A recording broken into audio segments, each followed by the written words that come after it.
Seguimos então com o placar concorrente ou complemento.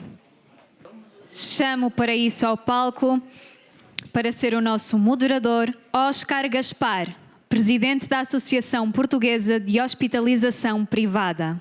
Seguem-se os nossos oradores, Maria Amélia Ferreira, do Conselho de Gestão do Grupo Misericórdias Saúde, Luís Drummond Borges, administrador do Grupo Lusíadas, Armando Vieira, administrador do Grupo Trofa Saúde, Gonçalo Marcelino, administrador do Grupo CUF. Bom, então, muito boa tarde a todas e a todos. Agradecer o convite para estarmos aqui presentes e também agradecer-vos a vossa presença no número tão significativo de pessoas. Nós, tal como aconteceu no painel anterior, também combinámos aqui algumas perguntas e combinámos desde logo que eu serviria aqui um bocadinho como agente provocador e, portanto, faria eu uma primeira intervenção para lançar exatamente alguns temas que depois gostaria então que os meus colegas de painel abordassem. O nosso tema hoje, para esta tarde, é este: concorrente ou complemento. Até que ponto é que o setor privado e o setor social são complemento ou concorrente do SNS? Suponho que era esta a pergunta subjacente que existia. E eu gostava de dizer que, embora nós sejamos em Portugal um sistema de base beveragiana e, portanto, com uma componente muito forte do setor público, portanto, do Serviço Nacional de Saúde, a verdade é que é reconhecido que nós já hoje temos em Portugal um sistema misto. Este slide, enfim, é um extrato do Conselho de Finanças Públicas de há uns anos atrás, que dizia exatamente isto: quer em termos de prestação como em termos de financiamento, nós não temos apenas o setor público e não temos apenas o financiamento através do Orçamento do Estado. Não, temos uma multiplicidade de agentes e de relações. E é assim também no caso da oftalmologia. Bom, sendo esta um evento que se chama Oftalgest, entendi por bem também trazer aqui alguns dados sobre a oftalmologia. Estes dados são do INE, portanto têm cerca de um mês, foram agora publicados do Dia Mundial da Saúde. E peço-vos para repararem, por exemplo, o primeiro sobre internamentos, 12 mil internamentos em termos de oftalmologia, 5.8 mil do lado público, 6.2 do lado privado.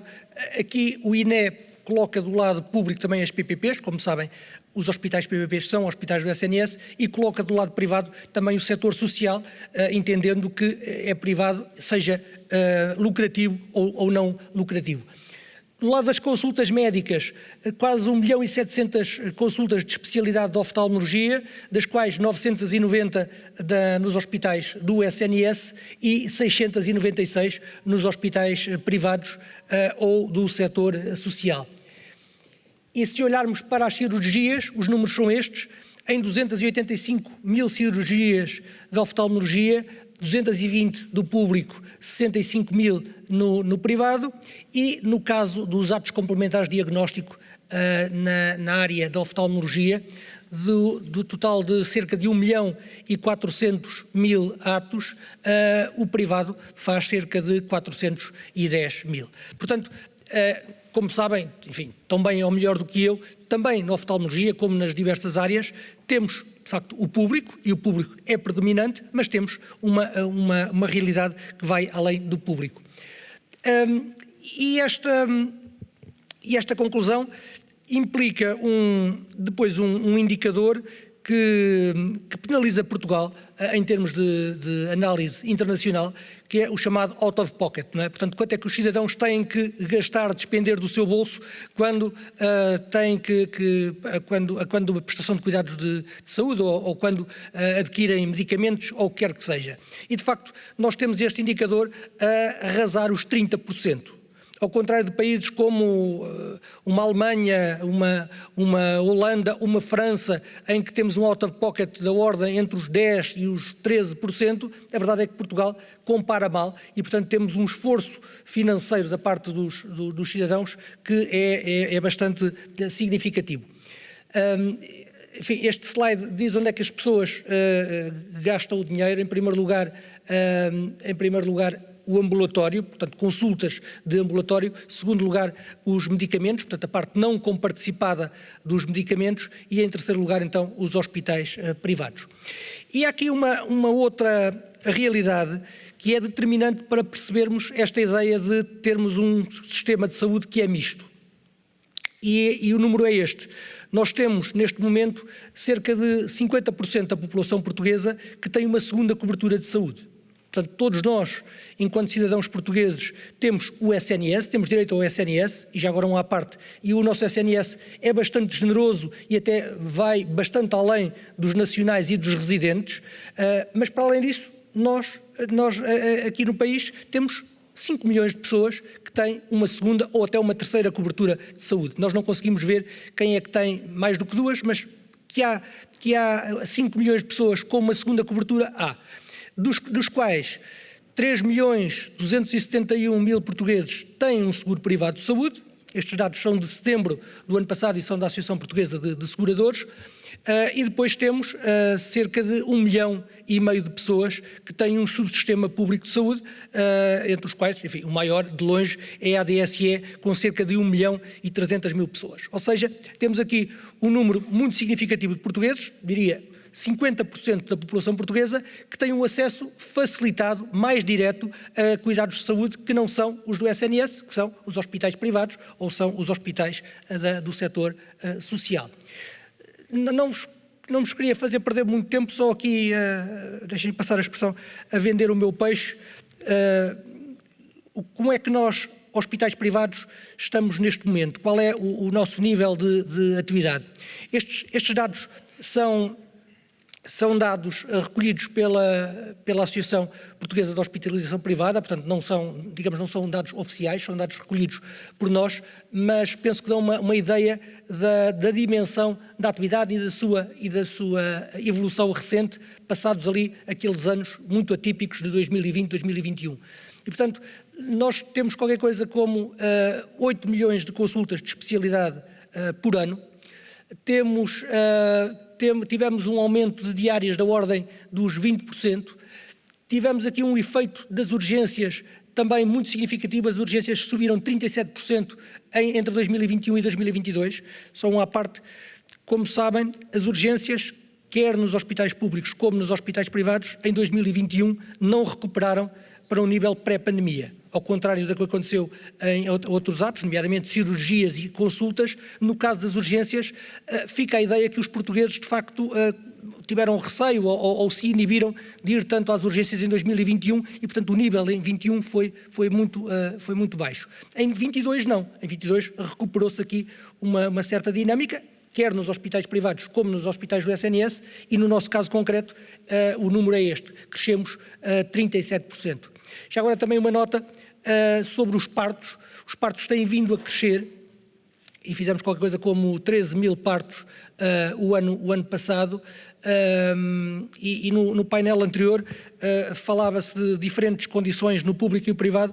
Este é um caso que pode ser paradigmático. Qual é a nossa percepção do nosso crescimento do número de partos em 2020, portanto um ano de pandemia e um ano em que houve quebra da natalidade em Portugal? É que, como saberão, nos hospitais privados levantou-se mais cedo a inibição de haver um acompanhante à parturiente. E em muitos casos a nossa percepção é que esse fator foi determinante para o casal, para a mulher, decidir ter o parto num hospital privado. E, portanto, nós tivemos um crescimento significativo em 20, crescimento significativo em 21 e mantivemos este crescimento também significativo em 22. Este slide está aqui um bocadinho maior do que os outros, por um lado para dizer que também no caso das cirurgias, portanto, tivemos um crescimento de 7%, fizemos 235 mil cirurgias, ficámos com um nível de atividade acima do que acontecia na pré-pandemia, apesar daquela referência que está ali ao SIGIC. Portanto, o recurso por parte do Serviço Nacional de Saúde ao setor privado tem vindo a cair todos os anos. Caiu em 2020, caiu em 2021 e voltou a cair em 2022. e esta é uma questão, enfim, que penso que é mais direcionada ao SNS do que a nós. Aquilo que nós podemos testemunhar com verdade é que o recurso tem sido menor. O porquê, enfim, penso que não nos cabe a nós estar aqui a tentar especular.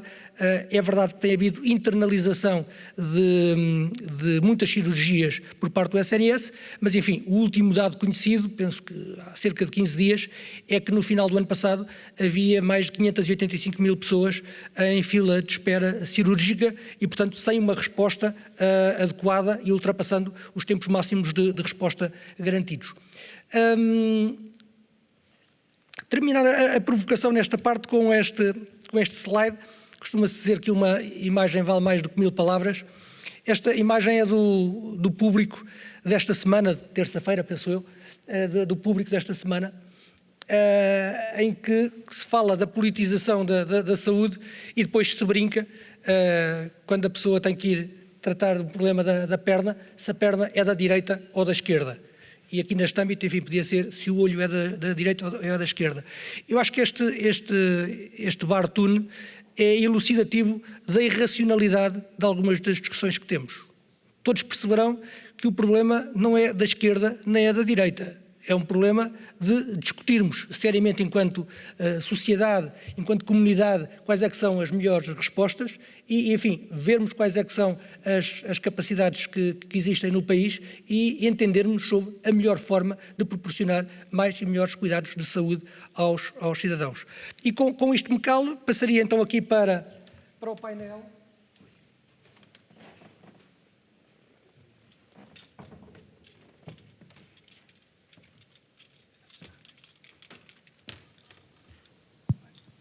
E tenho o gosto de ter no painel quatro colegas, a doutora Amélia Ferreira, do Conselho de Gestão do Grupo de Misericórdias da Saúde, o doutor Luís Drummond Borges, administrador dos Lusíadas, o doutor Armando Vieira, administrador da Trofa Saúde, e o doutor Gonçalo Marcelino, da CUF.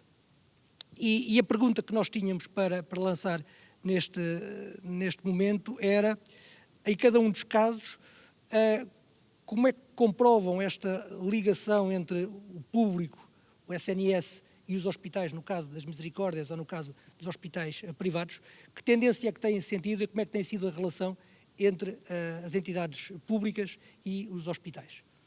Podíamos começar? Primeiras senhoras. Primeiras senhoras, porque está primeiro aí na lista, porque se não estivesse não eram primeiras senhoras. Bom, queria primeiro agradecer ao Dr. Sérgio Azevedo este convite e cumprimentar também os colegas aqui do painel e o senhor coordenador, moderador, que nós já fizemos este painel, nós já discutimos isto tudo, já nos treinamos para esta sessão, por isso, muito bem, e ao longo digamos, das sessões de hoje, percebe-se que este painel era fundamental. Até agora falou-se do sistema público e tudo isto não pode viver sem a complementaridade. Já estou a falar de complementaridade dos outros sistemas. Agora, quando o Sr. Oscar Gaspar falou em relação a complementaridade ou concorrência, eu no princípio, quando vi isto, pensei, é o privado e o social, vou ter problemas, mas pelos vistos não era isso. E aquilo que tem sido, que se tornou muito óbvio ao longo da manhã e ao longo também da tarde, é que das duas uma, ou isto funciona em conjunto, ou então vamos estar mal e vamos estar cada vez pior no futuro. Porque, de facto, o sistema de saúde português, do ponto de vista de financiamento, nós temos aqui a considerar dois pontos de vista, o financiamento e a prestação, que é um aspecto que eu penso que vai ser nuclear, que vai ser central naquilo que pode ser a evolução futura de um sistema de saúde integrado. Por um lado, discutir e falar de financiamento, por outro lado temos os prestadores, porque em relação ao financiamento, temos o financiamento público universal, que é suportado pelos impostos de todos nós, temos os sistemas de saúde, públicos e privados, temos os seguros e pagamento também individual dos clientes, que acabou de falar, que tem a ver com a despesa out of pocket. E depois prestadores, que têm diferentes tipologias, são prestadores públicos, privados e prestadores do sistema social. E este modelo misto, que é muitas vezes conflituoso, abrange também a oftalmologia. Deixemos de virtuosidades, de pensar que não acontece isso. Agora, como é que vamos conviver com esta situação? E para o cliente, especificamente para o utente do Serviço Nacional de Saúde, não tenho dúvida que não é relevante qual é o prestador. Interessa-lhe é que os cuidados de saúde sejam prestados no respeito por aquilo que é o ordenamento constitucional, como é evidente, e nomeadamente naquilo que consta e naquilo que toca ao financiamento e que respeita alguns critérios. E dentro destes critérios, eu penso que é fundamental, aqui para abordar a questão, por um lado, a qualidade na prestação dos cuidados, tanto em termos técnicos como também em termos humanos. Cada vez temos mais estes dois fatores de qualidade de prestação dos cuidados de saúde. Por outro lado, também ter uma resposta atempada, e temos visto ao longo hoje de toda a sessão que a resposta não é atempada e haja uma resolução célere dos problemas de saúde. Num terceiro ponto, a proximidade do local de prestação dos cuidados, e temos-nos confrontado com situações de receber utentes do Algarve para o norte do país para intervenções cirúrgicas banais, e isto não constitui um padrão de qualidade. É um terceiro ponto. A equidade, a cada um de acordo com as necessidades que são demonstradas, e se o cliente estiver imbuído de responsabilidade social, que deve caracterizar todos os padrões de cidadania, preocupação com a relação custo-efetividade, que também já foi aqui falada hoje ao longo da manhã. O setor social, e agora passando para o setor social, porque temos aqui 3 para o setor público, portanto, agora é o setor social. Nesta conjuntura e neste contexto, pode fornecer um importante contributo complementar para o funcionamento harmonioso do setor. E é de não esquecer que o setor social, durante muito tempo, foi o prestador único dos cuidados de saúde. Ao longo de toda a nossa história, dos 500 anos das nossas misericórdias, foi um fator, digamos, um componente importantíssimo, nuclear, basilar, único em muitos locais, que continuadamente continuou a estar presente nesta organização. Encontra-se particularmente implementado na região norte, nas regiões mais remotas do território, e tem continuado a assegurar cuidados de proximidade reais. E é importante também notar que esta questão da proximidade não se sobrepõe a fatores técnicos, que são também cruciais, e de expertise que a ultrapassam. Isto é, não é possível ter um oftalmologista em cada esquina, de cada rua, de cada cidade ou de cada aldeia do país. E há intervenções que exigem a centralização da sua realização, e isto também já foi falado hoje em relação mesmo ao próprio sistema público, e portanto isto pode ser complementar em relação à situação da situação do social e do privado, e é ter muito em conta este ponto. No âmbito das atribuições, o sistema, portanto, o setor social tem demonstrado qualidade técnica e humana na prestação dos serviços. Isto aqui não há dúvida em relação não só à oftalmologia, mas em relação a outros setores. Temos hoje, estruturas de extrema qualidade ao nível do setor social e em grande proximidade com as populações. E tem contribuído claramente para reduzir, ao longo destes últimos anos, os tempos de espera que são observados no SNS. Como poucos também, este setor social tem sido capaz de garantir o custo-efetividade. Este é um aspecto também muito relevante, dado que estamos a falar em gestão de saúde, e este custo-efetividade é demonstrável com os resultados, com os dados apresentados pelo setor social, que é feito, daquilo que faz, nomeadamente quando trabalha com os preços fixados pelo financiador público. Este aspecto, para quem neste momento está a analisar os aspectos da gestão, é muito relevante. E claramente aquilo que o professor Pita Barros falou do cubo e da largura do cubo, temos aqui os 3 setores, o público que já falamos, temos o social e agora temos aqui os três, que podiam ser mais que três, mas o social também representa muito mais que vocês. E, portanto, é muito relevante perceber que a complementaridade é muito mais que a concorrência e nós todos temos que contribuir fundamentalmente para a melhoria das condições de saúde da população, porque aí ganhamos todos.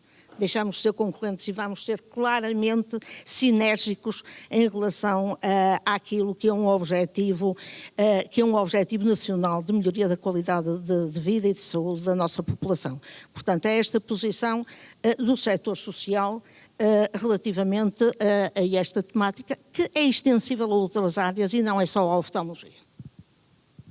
Bom, muito obrigado. Eu vou aproveitar aqui o microfone do setor social que está a funcionar e para indicar que a sua lesão não foi da nossa preparação da reunião. De facto, para já agradecer o convite que foi incitado ao Grupo Lusíadas para estar presente aqui no Oftalgest, em nome do Dr. Sérgio Azevedo, o meu agradecimento e o agradecimento de todos os presentes. Eu, enquanto madeirense imigrado há muitos anos, é com muito prazer que venho aqui à Zona Norte e que estou aqui nesta cidade espetacular. Cumprimentar os meus colegas de painel, nós já nos conhecemos porque somos competidores saudáveis. O Grupo Lusíadas tem várias culturas e tem passado por vários desafios. O primeiro desafio foi porque fomos portugueses, depois fomos comprados por americanos e fomos brasileiros, depois fomos americanos e agora somos franceses e, portanto, temos embebidas diversos desafios dos diversos sistemas de saúde e compreendido o que é trabalhar num setor extremamente exigente, que é o setor da saúde, onde a qualidade, a segurança, a experiência do cliente, a tecnologia de suporte aos nossos profissionais, aos nossos clientes, são sempre os fatores diferenciadores e onde todos nós, que estamos aqui sentados, procuramos nos diferenciar. Quando falamos aqui com o setor público, existe um conjunto de desafios significativos entre nós e o setor público. Antes, gostaria de dizer que existe uma total disponibilidade dos privados, falo por mim, o Grupo Lusíadas, em contribuir para o sucesso desta nova direção executiva do SNS e que temos tido as aproximações que nos têm sido solicitadas para contribuir com o processo reformista que é necessário colocar no SNS. Para nós, enquanto entidades privadas, um funcionamento eficaz, saudável e com os binds pré-determinados e afinados é também importante para nós. É importante para a população portuguesa. Não se pode esquecer que o setor privado também atende portugueses, não atende só estrangeiros, mas atende maioritariamente portugueses e atende portugueses de diversos estratos sociais, porque as apólices do grupo que o setor seguro disponibiliza em termos profissionais atende qualquer tipo de categoria, qualquer tipo de nível social, assim como a própria ADSE tem uma extensão transversal em toda a população portuguesa e acede ao setor privado. A nossa relação com o sistema público hoje é diminuta e o Oscar tinha acabado de apresentar a redução dos nossos eixos formais de ligação. Nós ligamos com o sistema público através de SIGICs, ligamos com o sistema público através de alguns exames que são contratualizados ou às vezes acedemos a parcerias para ceder as nossas capacidades instaladas, muitas vezes blocos operatórios, quando alguns hospitais públicos precisam de algum apoio e mesmo concursos públicos. Estes são os ângulos que nós temos tipicamente trabalhado, mas são ângulos que nós fazemos no sentido contributivo, não é porque exista de facto os eixos ou o alinhamento necessário para que nós possamos trabalhar uma parceria efetiva. O Serviço Nacional de Saúde tem tido 2 anos consecutivos de déficit orçamental acima de 1 milhão e consequente, 1.000 milhões, perdão, obrigado pelo apoio técnico, 1.000 milhões. E isto o que é que significa? Significa que quando nós trabalhamos com um setor que está subfinanciado e cujas suas contas não estão equilibradas e quando este setor olha para o lado dos seus parceiros, implica que já vem com uma distorção financeira estrutural. Ora, nós vemos as próprias PPPs, os custos médios comparados de todos os que concorremos e todos tivemos PPPs dos grandes players, operadores privados, nós não vimos capacidade de manter as parcerias, seja só pelo ponto de vista político, já percebemos que o ponto de vista político a nós não nos cabe interpretar, mas sob o ponto de vista daquilo que era a potencial parceria, estas parcerias não tinham cabimento económico. E não tinham cabimento económico porque a capacidade estrutural do SNS em termos de valorização dos procedimentos está completamente descalibrada. E, portanto, quando nós nos aproximamos para fazer apoio, como fizemos enquanto setor privado, e foi reconhecido pela sua Ministra Marta Temido no Covid, ou quando fazemos aproximações de apoio ao Serviço Nacional de Saúde, no que diz respeito a procedimentos ou a previsões de impactos ou incapacidade pontual do SNS, nós fazemos e trabalhamos com o SNS, trabalhamos sempre com valores abaixo do custo. Mas fazemos e, portanto, temos tido essas parcerias e temos tido esta capacidade de olhar e trabalhar com o próprio SNS. Para nós é extremamente importante do processo que estamos a trabalhar ou que vai ser executado agora no SNS. É preciso redefinir o perfil de tudo o que são os LS e é preciso definir o perfil assistencial na sua base. É estranho que se vá muitas vezes aos centros de saúde para fazer um mero atestado médico de uma baixa. Estamos a ocupar a capacidade de entrada do SNS com um trabalho administrativo e burocrático que não faz sentido estar nesse ponto de contacto. Podíamos nós, quando fazemos uma cirurgia no privado, os médicos, que são médicos também, e que são médicos do público e privado, podiam fazer essa mesma baixa. Portanto, estamos a carregar o sistema público de um entupimento administrativo significativo que dificulta o processo de acessibilidade e, consequentemente, uma incapacidade depois de atender as pessoas e as listas de espera que nós próprios vemos. Portanto, eu acho que esta necessidade de olhar para o perfil assistencial e a definição do que é o foco de cada uma das peças do SNS tem que ser aprofundado. Nós estamos disponíveis para contribuir no debate que entendam necessário sob o ponto de vista destas necessidades e a própria especialização das unidades hospitalares. Os grupos privados hoje concentram a maternidade e a obstetrícia em hospitais específicos, não têm espalhado em 16 hospitais. Porque há uma necessidade efetiva de concentrar as capacidades e os recursos. E o SNS terá que equacionar a mesma perspectiva. Terá que fazer concentração de mecanismos de especialidade e não haver uma dispersão da capacidade e depois uma incapacidade, obviamente, de responder às necessidades, como vemos hoje, muitas das vezes, nas notícias. E, portanto, os desafios para o SNS são grandes. O sistema privado e os operadores privados têm mostrado uma atitude e uma postura completamente de disponibilidade para podermos trabalhar e para ajudar a missão da nova direção executiva em fazer o processo de transformação do Serviço Nacional de Saúde. Muito boa tarde a todos. Começar por agradecer e parabenizar o Dr. Sérgio Azevedo pela organização do segundo Oftalgest e agradecer o convite para o Grupo Trofa Saúde estar aqui presente e também poder partilhar durante esta tarde aquilo que nós pensamos sobre como é que nós podemos olhar para o sistema de saúde, o que é isto do sistema de saúde, o que é o Serviço Nacional de Saúde, o que é que são os privados, o que é que são o setor social. O tema dizia concorrente ou complemento. Eu não sei se temos que ser concorrentes ou se temos que ser complementares ou se tem que haver aqui trincheiras entre as partes.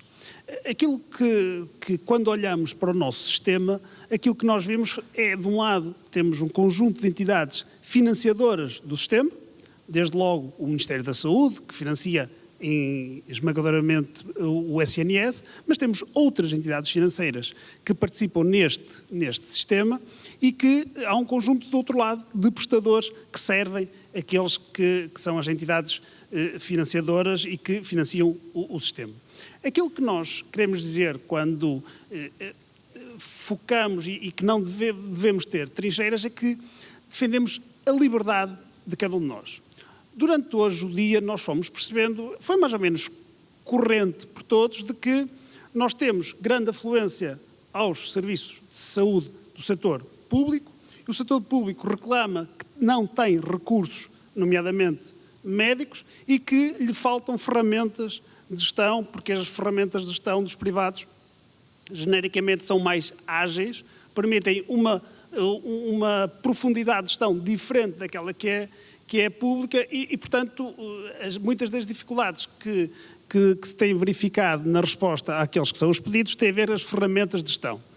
Então eu coloco a questão de outra maneira. Se nós, em vez de investirmos e nos preocuparmos tanto com as instituições, com a organização das instituições, isto é, se é o LS, se é Centro Hospitalar, se é a ACES, se é o SF, porque é que nós estamos a colocar o foco na organização da instituição, o financiamento na instituição, em vez de colocarmos o financiamento no doente, no utente, no beneficiário? Porque essa é que é desfocar todo o sistema. Enquanto a preocupação, enquanto toda a nossa atenção for a forma como nós organizamos e a resposta de um determinado setor, neste caso do setor público, do SNS, enquanto o foco for a forma como se organiza a resposta do setor público, como se financia o setor público, vamos ter sempre estas dificuldades. Portanto, nós podemos e devemos talvez olhar para a frente, perceber que o SNS fez coisas gigantes, fez coisas muito boas, faz todos os dias, concretiza-se todos os dias de uma forma brilhante. Tem 49 anos. Se calhar é preciso olharmos para a frente e perceber se os próximos 49 anos têm que ser com as mesmas ferramentas de gestão, com as mesmas formas de organização com que nós chegamos aqui. E se nós, nos primeiros 49 anos, tivemos um domínio quase monopolizador daquilo que era o setor público enquanto prestador de cuidados, se calhar nos próximos 50 anos vamos ter outros atores na área da prestação de cuidados. E se temos que continuar a obrigar as pessoas a irem ao hospital A, B ou C em função do seu código postal, ou se elas podem ter a liberdade e devem ter a liberdade de poder escolher ir ao hospital A, B ou C, em função daquilo que são as suas vontades pessoais, aqueles médicos em que acreditam, aquele serviço que entendem ser o melhor. Porque nos próximos 49 anos as pessoas vão querer ter essa liberdade. Nós não vamos poder continuar a colocar as pessoas dentro de uma gaveta, dentro de uma caixa, dentro de um colete, a dizer tens que ir ao hospital A, tens que ser vista pelo médico B. As pessoas vão querer ter outra liberdade. E, portanto, parece-me que no futuro, eu não sei se vai ser em concorrência, em complementaridade, em parceria, em simbiose, como disse a professora Amélia, eu acho que nós temos que olhar para os próximos 49 anos e perceber que o financiamento, a organização tem que estar focada no indivíduo e provavelmente não tanto na forma como se organiza a resposta de um determinado setor. As nossas atenções hoje, vocês viram durante o Congresso, durante as jornadas, foi muito como é que o SNS deve organizar para responder às necessidades de saúde em Portugal. Não sei se é tanto esse foco que deve merecer a nossa atenção ou se nós devemos dizer o que é que cada um de nós quer e como é que eu vou organizar essa procura e, portanto, como é que nós podemos permitir que cada um de nós possa escolher onde vai. Um beneficiário da ADSE tem liberdade de escolha. Uma pessoa da Médis, da Multicare, pode escolher qual é o serviço, qual é o hospital, qual é o médico. Porquê é que nós não podemos estender isso também aos portugueses? Porque enquanto nós obrigarmos os portugueses a entrar por um determinado caminho, por uma determinada porta, vamos estar a condicionar o sistema e o sistema vai ser sempre torto. Porque depois vamos reclamar de muitas coisas, nomeadamente que, como eu ouvi aqui há pouco, que haja na administração pública regras dos privados. Ora bem, se nós queremos levar, e bem, as regras dos privados para o público, provavelmente deixa de ser um público. E já tivemos as PPPs e acabaram com elas. Portanto, fica aqui, se calhar, enquanto nós gastarmos muita energia naquilo que é a forma como se organizou a SNS, deixamos de ter tempo para dar liberdade às pessoas e permitir que as pessoas se organizem. Nós hoje, todos os dias, temos um serviço que funciona super bem, todos nós somos utilizadores, que é das farmácias. A Rede Nacional de Farmácias é um serviço complementar, parceiro do SNS, e nós não somos obrigados a ir à farmácia A, B ou C. Mas quem paga a conta é o Ministério da Saúde. Quem paga a conta dos medicamentos que nós todos os dias utilizamos na farmácia, ou grande parte dessa conta, é o Ministério da Saúde. E o Ministério da Saúde não nos obriga a ir à farmácia A, B ou C. Não tem funcionários públicos nas farmácias a fazer atendimento. Deixou que o sistema se instalasse. Cada um de nós escolhe onde vai. Porquê é que isto acontece nas farmácias? Porquê é que isto acontece nos convencionados, nas análises clínicas, noutros setores, e não acontece em mais áreas? Eu acho que era esse desafio. Eu gostava de deixar isto. Obrigado. Este funciona, não preciso do setor social. Obrigado à organização pelo convite à CUF para estar aqui presente, cumprimentar também aqui os membros do painel. Se ficar para o fim é sempre mais difícil, porque a maior parte das coisas que nós combinámos dizer já foram sendo ditas. Se calhar dava aqui uma visão um bocadinho distinta. Nós, privados, somos complementares do SNS ou do público desde há muitíssimos anos. aliás, à semelhança das misericórdias. E há muitos instrumentos que nos permitem essa complementaridade, que estão em vigor, podem ser aperfeiçoados, podem ser atualizados, mas existem, eles existem, não é preciso inventar. E estou a falar especificamente das convenções. Existem convenções praticamente para todas as valências. Só a título de curiosidade, o Hospital Cufo Infante Santos chegou a ter convenção para oncologia, portanto você podia fazer tratamentos de oncologia, isto ali nos meados da década de 80, no final da década de 80. E portanto, há instrumentos que estão em vigor. Há outros instrumentos como os da contratualização pública, seja para comprar serviços fora, seja para comprar serviços a serem realizados dentro dos hospitais. Não vou dar o exemplo da oftalmologia, mas posso dar o exemplo aqui em Viana do Castelo, penso que ainda é hoje assim, o serviço de imagiologia está subcontratado há vários anos e, tanto quanto sei, com muito bons resultados, tanto quanto sempre que o contrato termina, ele é renovado. E, portanto, esses instrumentos existem e como já foi referido pelo Luís há pouco, são utilizados mesmo quase ad hoc, como foi o caso no momento da pandemia, em que o Estado se aproximou dos privados e todos nós aceitámos celebrar convenções com o Estado para receber doentes Covid ou doentes não Covid, que na altura não eram possíveis de ser atendidos nos hospitais do SNS. Portanto, há claramente necessidade e possibilidade de haver maior complementaridade com as ferramentas que hoje existem. Agora, essa complementaridade de facto é absolutamente fundamental. Aliás, basta olhar para os números, que já não estão aqui no ecrã, mas que o Oscar Gaspar há pouco apresentou. Quando os privados representam 30% da oftalmologia, não vale a pena pensar que não vamos ter que ser complementares, vamos ter que ser. Porque de repente os privados dizem, não, deixamos de fazer a oftalmologia no privado. Bem, alguma coisa tinha que se inventar, porque não era possível o SNS acomodar toda esta atividade que neste momento está a ser desenvolvida pelos privados. Dito isto, também há e pode haver concorrência. E haver concorrência não é necessariamente mau. Nós, aqui, entre nós os três, também com as misericórdias, concorremos de forma saudável e não é mau concorrer. Não é mau concorrer com o Estado. Nós, todos os dias, concorremos pelos melhores recursos, nomeadamente pelos melhores recursos humanos. O grande desafio do nosso setor, do sistema, e foi dito isto ao longo pelo menos da parte que eu acompanhei destas jornadas, é como é que nós retemos os melhores profissionais. Neste caso era no SNS, mas nós privados dizemos a mesma coisa. Como é que nós atraímos e retemos os melhores profissionais no privado? E ser concorrente, nesse caso, é bom. Eu quero conseguir trazer um bom médico, um bom enfermeiro para o setor privado, para a CUF, mas porque ele está satisfeito onde ele está. Ele está satisfeito no hospital em que está. E o hospital pode ser público e tem boas condições. Mas ainda assim eu consigo convencê-lo e dar-lhe formas diferentes e condições diferentes para ele trabalhar. Isto parece evidente, mas também aqui há coisas que podem melhorar.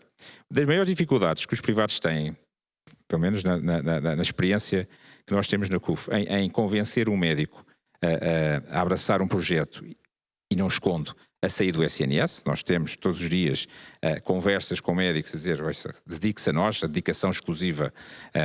Nós também falamos em dedicação exclusiva como uma coisa boa. Nós queremos que as pessoas se dediquem mais a nós, concentrem toda a sua atividade privada connosco, mas que também, eventualmente, toda a sua privada, todas as suas 40 horas connosco. E uma das grandes dificuldades que temos, por exemplo, pegando na imagem do cubo, nós temos a parte assistencial, estamos cada vez mais, muito em parceria com a Academia, a parte de investigação, mas há uma coisa que nos tem sido difícil ter, mais do que aquilo que nós gostaríamos, que é toda a parte da formação. A maior parte dos hospitais privados já tem hoje, nos grandes grupos, a idoneidade formativa para várias especialidades, mas não deixa de ser um facto que o Estado, que é quem paga a formação dos médicos em Portugal, não financia os privados da mesma maneira que financia os públicos. E, portanto, nós bem podemos querer ter mais, e queremos, e tem sido feito um enorme investimento nesta área, mas é um investimento que é feito à conta do orçamento dos hospitais privados, numa área em que cada vez mais vai ser fundamental esta complementaridade. Ou seja, a questão da formação médica, a questão do ensino médico pré e pós-graduado, mas neste caso em particular do ensino pós-graduado, principalmente quando tantos profissionais saem do SNS e bons profissionais saem do SNS, com toda a pressão que isso acarreta na máquina do SNS, vai levar, ou deveria levar, em que houvesse uma maior aposta também na área da formação, da formação dos médicos, na formação pós-graduada, nos privados. E nós não temos visto isso. já abordámos, pelo menos a CUF já abordou por diversas vezes o Ministério, no sentido de toda a parte de financiamento poder ser mudada, porque aí também, nós temos falado aqui muito na parte da prestação, tem que haver complemento na parte da formação. Se não houver complementaridade na parte da formação, vai-se perder a qualidade, que acho que é reconhecida seguramente em Portugal, mas também lá fora, vai-se perder a qualidade da formação médica que temos de uma forma geracional, porque não vai ser imediato, porque os médicos atualmente ainda foram todos formados mais ou menos no mesmo sítio, mas daqui a alguns anos, com as mudanças que estão a ocorrer e com a saída de tanta gente do SNS, e como também já foi referido, um menor investimento tem havido, nomeadamente em tecnologia, temos cada vez mais médicos a preferirem ser formados no setor privado, a se calhar até terem melhores condições para o fazer, mas enquanto nós não mudarmos esta questão do financiamento, torna a coisa muito difícil. Bom, depois desta ronda, enfim, abusando um bocadinho aqui da minha função de moderador, só aqui dar uma opinião pessoal rápida. Eu acho que o tema é bem lançado com interesse entre concorrência e complementaridade, embora eu tenha dificuldade em mover-me nesta dicotomia. Eu acho que os privados não podem, em momento algum, ser concorrentes do SNS, quer dizer, falta desde logo aí o elemento de preço, nós não concorremos com o SNS que, em termos conceptuais, não tem valorização e, portanto, não cobra aos cidadãos a prestação de cuidados. E também, vamos ver, uma componente essencial, muitas vezes, na concorrência, é a questão da procura.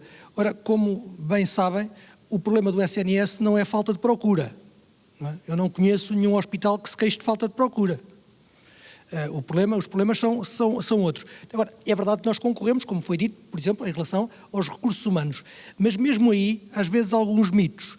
Ainda ontem ou antes de ontem, a nova SBE lançou um relatório apresentado pela professora Susana Peralta, com a análise dos números do SNS, os números mais recentes. E se repararem, o SNS em 22 tinha mais médicos do que em 21, tinha mais enfermeiros do que em 21, tinha mais assistentes operacionais do que em 21. Portanto, não tem havido, digamos, uma sangria, uma transferência do SNS para outros.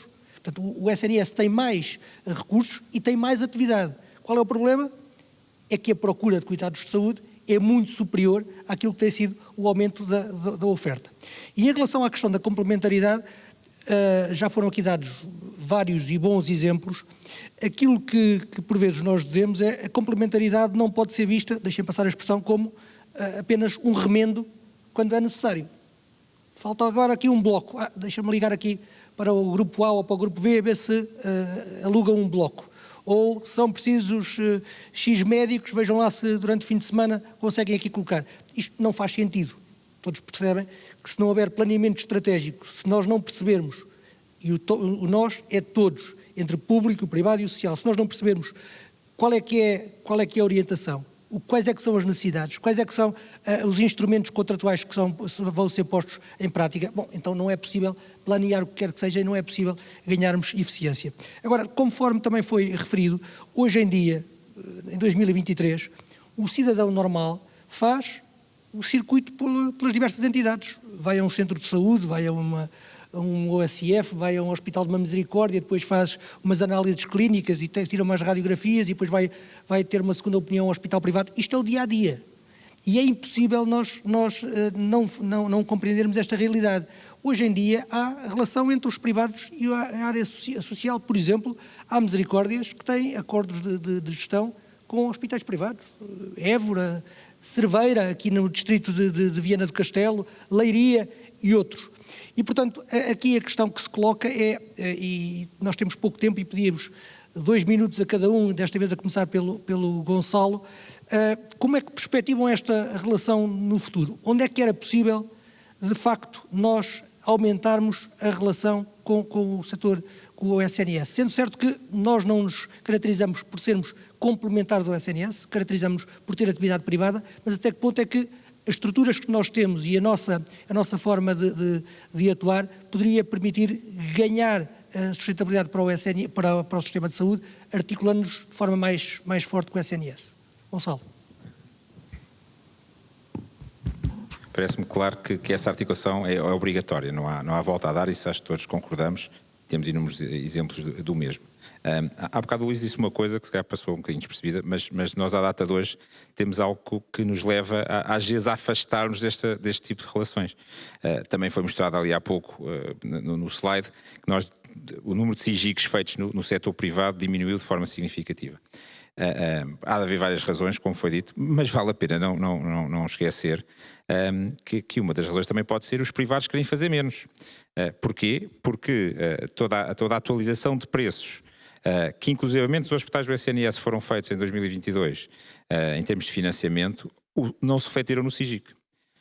Por exemplo, ao contrário também do que aconteceu com a ADSE. A ADSE aumentou os preços das suas tabelas, em média 5%, mas em algumas áreas que claramente os preços eram bastante baixos, inclusive alinhados com a do SNS, como é o caso da radiologia, os aumentos foram substancialmente superiores a esses, e portanto, claramente, se nós quisermos também ter um melhor alinhamento, também tem que haver uma atratividade para essa mesma atividade poder ser realidade dos privados. Obviamente que o preço não é a única razão, mas é uma razão que importa. Portanto, e para não passar os meus 2 minutos, claramente que há interesse dos privados e da CUF em promover uma maior articulação com o SNS. Como sabem, tivemos 2 parcerias público-privadas, temos convenções em praticamente todas as nossas unidades, fazemos SIGICs, respondemos ao tema do Covid, etc. Tem que haver também da parte do Estado uma vontade e um interesse com regras que sejam interessantes e competitivas, convencerem os privados a aceitar, sob pena de nós estarmos confortáveis com a atividade que temos e não a queremos substituir por outra que possa ser menos interessante. Portanto, interesse todo em sermos complementares, temos que discutir bem as regras e, como foi dito, regras de longo prazo, estáveis, que nós todos saibamos com o que podemos contar hoje e amanhã. Eu sublinhava exatamente isto que o Gonçalo acabou de dizer, a questão da previsibilidade. É importante que nós possamos olhar para os próximos tempos e perceber claramente que há áreas em que claramente a procura no setor público é maior do que aquilo que tem sido a capacidade de resposta. Diria que, e já há convenções para isto, por exemplo, na gastro, mas na urologia e noutras áreas que todos nós conhecemos, seja na cardiologia, seja na ortopedia, há muitas, ou na própria oftalmologia, há muitas listas de espera que nós hoje conhecemos e que é mau se nós contratarmos apenas por 6 meses, por 1 ano, para limpar aquela lista de espera do Hospital A ou do Hospital B. Portanto, era importante que nós olhássemos para o futuro, fazer acordos a 5, 10 anos, com preços estáveis, toda a gente perceber quais são as regras em que isso pode acontecer e permitir que nós, de facto, possamos reforçar a colaboração com o SNS. De outra forma, estaremos a fazer mais um remendo para mais meio ano, para mais 1 ano, e o problema no ano seguinte vai voltar a acontecer. 2 minutos. Bom, eu acho que existem aqui vários ângulos onde nós possamos trabalhar. O primeiro ângulo é, desde já, apoiar a direção executiva e esta nova forma de gerir o Serviço Nacional de Saúde, garantindo que existe uma despolitização ideológica da saúde. Isto é fundamental. E, portanto, mais uma vez, acho que isto é algo que nós estamos todos disponíveis para contribuir e para ajudar a direção executiva do SNS. Por outro lado, reequacionar as PPPs. As PPPs foi um fator de crítico de sucesso. Os próprios colaboradores das PPPs assim o reconhecem, o público reconhece, os utentes, os profissionais de saúde. Existe outra flexibilidade que nós podemos implementar no dia-a-dia e, portanto, acho que poderá ser algo para reequacionar não só em termos das componentes hospitalares, como nas componentes das próprias gestão das ULS 1 ou 2 e, portanto, equacionar se isto faz sentido e os mecanismos que fazem sentido e, acima de tudo, estabelecer uma base que nós possamos acionar e trabalhar com o Serviço Nacional de Saúde com uma valorização que seja correta. Nós não podemos trabalhar abaixo de custo, não conseguimos fazer isso. E, portanto, que seja uma valorização correta para que nós possamos também aqui contribuir e ajudar o sistema como um todo. Muito bem. Portanto, em relação a isto, aquilo que eu acho e que temos que assumir mesmo é que uma proposta efetiva para mudar, portanto, para um funcionamento harmonioso daquilo que todos queremos do sistema de saúde, não temos dúvida, e ao longo destas sessões e desta, que isto implicava uma alteração fundamentalmente à filosofia que tem sustentado isto. Portanto, isto aqui é básico, não poderá ser feito, digamos, de modo rápido, mas é fundamentalmente a filosofia que temos que alterar relativamente a isto, porque no fundo o que interessa ao cidadão que procura a prestação de cuidados de saúde é a melhor solução para integrar os prestadores num verdadeiro sistema integrado, e aquilo que poderia dar, digamos, um avanço a isto era a separação do financiador dos prestadores. É um aspecto que eu acho que, de fundo, uma alteração de fundo, mas que seria muito importante. Separado o financiador do prestador, nós poderíamos encontrar processos mais adequados para garantir aquilo que é necessário, que é um acesso universal, tendencialmente gratuito à prestação dos cuidados de saúde. Este aspecto é crucial. Há outro aspecto que eu acho que nós estamos num contexto facilitador disto, que isto possa acontecer, e nesta altura eu daria, digamos, traria aqui portanto, a este painel o que já está a acontecer entre público, privado e social naquilo que tem a ver com a formação médica pré e pós-graduada. E isto é um facto que tem acontecido. Quer do público com as entidades sociais, por exemplo, que tem acontecido, com as privadas, em que lança mão disso, como é evidente, e neste momento, inclusivamente, há parcerias muito relevantes de privados, como a Luz Saúde, com o curso de Medicina da Católica, por exemplo. Mas todos nós que estamos aqui temos esta experiência já, e isso vai ser um fator de agregação e vai ser um fator de desenvolvimento e de, digamos, implementação mais rápida deste tipo de funcionamento, tendo de facto os nossos profissionais ou futuros profissionais entre os diferentes, digamos, entre os diferentes setores de prestação de cuidados de saúde. E aí vamos todos ser muito, digamos, enriquecidos com esta situação que aliás já começou e que deverá ser implementada cada vez mais. Muito bem, acho que cumprimos exatamente com a hora que nos tinha sido atribuída. Só um comentário finalíssimo. Vários dos intervenientes falaram na questão da direção executiva. Eu acho que é inegável que nós estamos perante uma reforma bastante pronunciada do sistema de saúde e do Serviço Nacional de Saúde.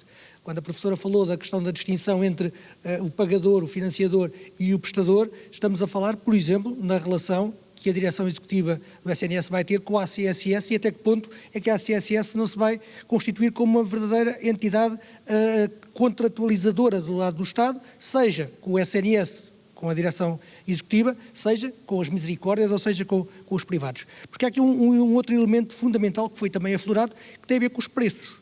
E a questão dos preços, o que se passa hoje é que os preços são administrativos, porque quando não há distinção entre prestador e financiador do Estado, não há nenhum problema em os preços serem baixos e haver um déficit à partida, que pode chegar até aos 1.000 milhões, conforme o Luís disse, se no final do ano vai haver uma injeção de capital e acaba por resolver esse problema. Se o financiador tiver, de facto, outro tipo de regras e fizer uma contratualização pelos preços adequados, independentemente de ser para o público ou para o privado, isto pode significar, de facto, um incentivo muito grande em termos de eficiência. Assim como, deixem-me dizer, já que estamos a falar de reformas, a generalização das ULS pelo país e, portanto, um reforço da ligação entre o hospitalar e os cuidados de saúde primários pode ser uma belíssima revolução, não só, como dizia o professor Adalberto há minutos, ter em conta a questão do financiamento ser por captação ajustada pelo risco e não por ato, mas também porque hoje em dia, cada vez mais é claro que não há diferença entre cuidados hospitalares e cuidados de saúde primários. Quer dizer, qualquer hospital, seja ele privado ou na área social, tem intervenção nos cuidados de saúde primários. E quando nós sabemos que o número é 2, no último ano aumentou 29% o número de portugueses sem médico de família, já está no 1,7 milhões, até que ponto é que, de facto, as misericórdias dos hospitais privados não podem dar um contributo para resolver este problema que nós temos em Portugal de falta de médicos de família e que é gravíssimo, quer para os cidadãos como para o funcionamento dos próprios hospitais.